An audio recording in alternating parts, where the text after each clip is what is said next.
Well, it's been a long while since I've had one of these. In fact, I've only seen one of these in the last 13 years in this colour, and yeah, it was broken. So here we have one that isn't broken. There's no cracks or anything like that in it.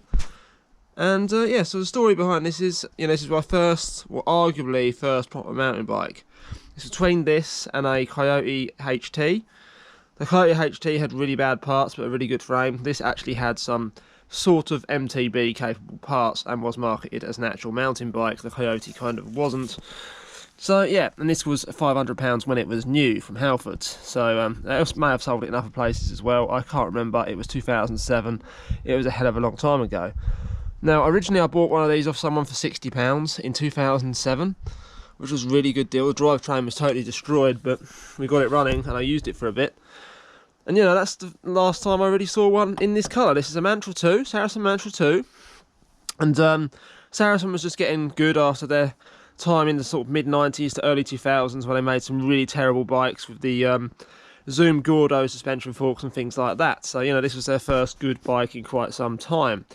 I say good entry-level bike anyway, sort of. It's a bit better than a Carrera was at the time anyway. So what did you get then? You got disc brakes, which were a big deal back then. A lot of bikes this price were on V brakes still. Yes, I'm being serious. This had discs. They're only mechanical Tektro IO discs though. 160 at the rear. And we have 180 on the front. Now my original one of these I got had a bent front 180mm disc brake. And being my first mountain bike, I didn't know much about mountain bikes back then. It was a bit of, I had to search around for a 180mm disc so I could get it to work. Because on the standard adapter, you can't put 160s because obviously the caliper's not going to reach. That was one thing I found. It has these pretty awful hot metal wheels on it. Well, one of brand was Hot Metal. I'm not sure what brand this is. Nope, there.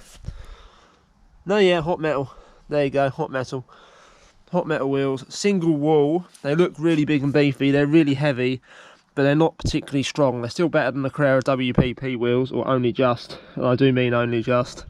Steel spokes as opposed to stainless steel. But, it was an alright bike for the time. 500 quid new. I didn't pay that for mine originally, and I certainly did not pay that for this one. It's kind of strange, really. It doesn't seem like that long ago, but you think about the changes in technology, not only in cycling, but in everything else as well. Computers, for instance, the best graphics card you had back then was the 8800 Ultra. And, Core 2 Quad was a big deal, and Core 2 Duos were still pretty hot, Today you've got, mobile phones and tablets that are faster than that, but this is at least still usable on the trail, unlike those computers are usable to actually do anything with. So what else have we got then? We have 31.8mm handlebars, which was a big deal back then. That was actually a pretty new thing. We have quite a long stem, about a 90mm stem on there. Unfortunately, it also has the integrated STI shifters, which back then were seen as a blessing, because most mountain bikes, a lot of the kids were riding, my age, had either the twist grip shifters like Revo Shift or the old thumb shifters, and they were like old rallies and things like that.